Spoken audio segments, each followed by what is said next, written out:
नमस्कार मित्रांनो, आपल्या ओनली जी के अकॅडमी या चॅनलवर तुमचं मनपूर्वक स्वागत आहे। आज आपण जाणून घेणार आहोत भारतातील अत्यंत प्रतिष्ठित नागरी सन्मान म्हणजेच पद्म अवॉर्ड्स, पद्म पुरस्कार 2026 याची संपूर्ण माहिती, मानकऱ्यांची यादी आणि त्यांच्या कार्यांची प्रेरणादायी प्रवास या व्हिडिओमध्ये आपण बघणार आहोत। बघा, दरवर्षी प्रजासत्ताक दिनाच्या पूर्वसंध्येला इंडिया सरकारतर्फे हे पुरस्कार जाहीर केले जातात। हे पुरस्कार इंडिया सरकारतर्फे जाहीर केले जातात। प्रजासत्ताक दिवसाच्या पूर्वसंध्येला इंडिया सरकारतर्फे हे पुरस्कार जाहीर केले जातात। बघा, समाजातील विविध क्षेत्रांमध्ये असामान्य योगदान देणाऱ्या व्यक्तींना हा सन्मान दिला जातो। पद्म पुरस्कार हा समाजातील विविध क्षेत्रांमध्ये असामान्य योगदान देणाऱ्या व्यक्तीला हा सन्मान दिला जातो। हे पुरस्कार 3 प्रकारचे असतात। स्क्रीनवर तुम्हाला दिसत असेल, हे पुरस्कार तीन प्रकारचे असतात, म्हणजे प्रमुख श्रेणी 3 असतात। बघा, पहिला पुरस्कार आहे पद्मविभूषण, यानंतरचा आहे पद्मभूषण आणि 3 नंबरचा पुरस्कार आहे पद्मश्री। चला तर मग सुरुवात करूया सर्वात मोठ्या सन्मानापासून। सर्वात मोठा सन्मान आहे पद्मविभूषण। बघा, पद्मविभूषण 2026 चे मानकरी आहेत डॉक्टर रघुनाथ माशेलकर। विज्ञान व तंत्रज्ञान या क्षेत्रामध्ये यांना पद्मविभूषण हा पुरस्कार मिळालेला आहे। डॉक्टर रघुनाथ माशेलकर हे भारताच्या संशोधनात क्षेत्रातील अत्यंत प्रभावी व्यक्तिमत्व होते।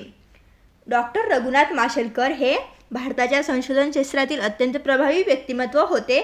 ते पेटंट्स, नवप्रक्रम आणि विज्ञान धोरणांमध्ये त्यांनी दिलेले योगदान देशासाठी मोलाचे आहे। त्यांच्या कार्यामुळे भारतीय विज्ञान जागतिक स्तरावर पोहोचले आहे। पद्मविभूषण हा पुरस्कार 2026 मध्ये डॉक्टर रघुनाथ माशेलकर यांना दिला आहे।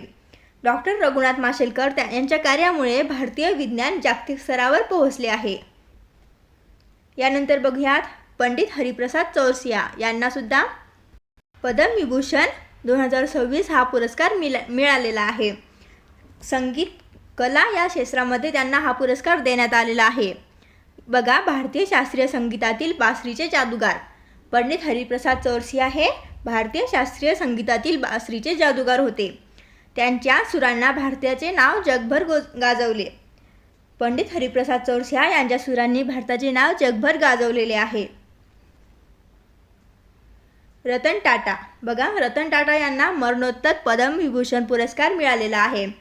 उद्योग व समाजसेवा या क्षेत्रामध्ये हा पुरस्कार त्यांना भेटलेला आहे। भारतीय उद्योग विश्वातील प्रेरणास्थान रतन टाटा हे आहेत।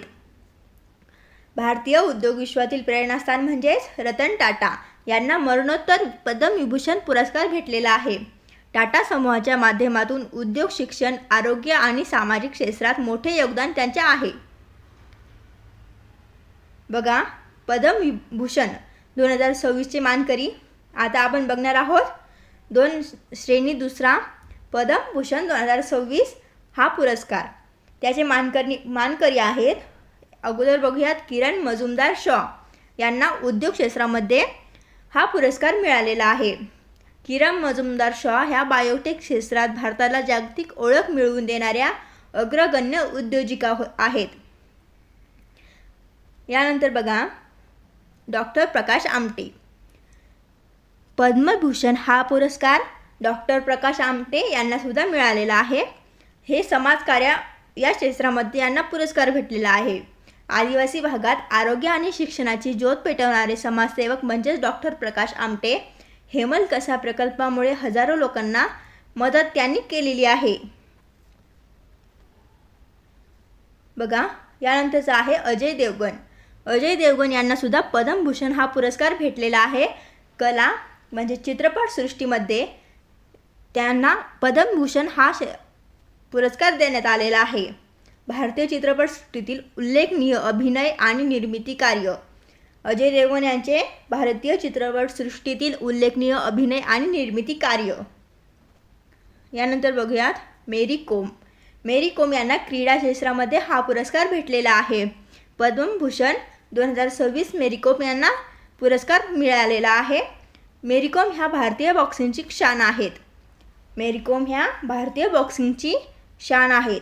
जागतिक विजेती आणि महिलांसाठी प्रेरणादायी व्यक्तिमत्व असे मेरी कोम यांचं व्यक्तिमत्व आहे. यानंतर बघणार आहोत आपण पद्मश्री 2026 चे मानकरी कोण आहेत. अगोदर आहेत राजू श्रीवास्तव. राजू श्रीवास्तव यांना मरणोत्तर पद्मश्री पुरस्कार भेटलेला आहे. राजू श्रीवास्तव यांना कला म्हणजे विनोदी कलाकार या क्षेत्रामध्ये हा पुरस्कार भेटलेला आहे. राजू श्रीवास्तव हे भारतीय स्टँडअप कॉमेडीला लोकप्रियता मिळवून दिली आहे. राजू श्रीवास्तव यांनी भारतीय स्टँडअप कॉमेडीला लोकप्रियता मिळवून दिली आहे. यानंतर बघूयात उषा उथूप. उषा उथूप यांना संगीत क्षेत्रामध्ये हा पुरस्कार भेटलेला आहे. पद्मश्री हा पुरस्कार उषा उथूप यांना संगीत क्षेत्रामध्ये भेटलेला आहे. उषा उथूप ह्या वेगळ्या आवाजामुळे लोकप्रिय गायिका आहेत. यानंतर आहे योगेंद्र यादव. योगेंद्र यादव यांना समाजसेवा या क्षेत्रामध्ये पद्मश्री हा अवॉर्ड भेटलेला आहे. ग्रामीण विकास आणि सामाजिक उपक्रमांमध्ये त्यांचे कार्य अतिशय मोलाचे आहे. यानंतर बघा डॉक्टर अभय बंग. डॉक्टर अभय बंग यांना आरोग्य सेवा या क्षेत्रामध्ये पद्मश्री हा पुरस्कार भेटलेला आहे. ग्रामीण आरोग्य सुधारण्यासाठी योगदान त्यांचे महत्त्वाचे आहे. डॉक्टर अभय बंग यांचे योगदान ग्रामीण आरोग्य सुधारण्यासाठी अतिशय मोलाचे योगदान आहे. बघा यानंतर आहे भाऊसाहेब शिंदे. भाऊसाहेब शिंदे यांना पद्मश्री पुरस्कार भेटलेला आहे कृषी क्षेत्रामध्ये. हे शेती क्षेत्रातील नवकल्पना आणि ते एक उत्कृष्ट अभिनेता सुद्धा आहे. त्यांचा बबन हा चित्रपट खूप गाजलेला चित्रपट आहे. पद्मश्री पुरस्कार 2026 कृषी क्षेत्रामध्ये त्यांना भेटलेला आहे भाऊसाहेब शिंदे. मित्रांनो, पद्म पुरस्कार हे केवळ सन्मान नाही तर देशासाठी दिलेल्या निस्वार्थ सेवेला मिळालेली मान्यता आहे. या सर्व मानकरी व्यक्तींना आपल्या सर्वांकडून मनपूर्वक अभिनंदन. तुम्हाला हा व्हिडिओ आवडला असेल तर लाईक करा, शेअर करा आणि आपल्या चॅनलला सबस्क्राईब करायला विसरू नका.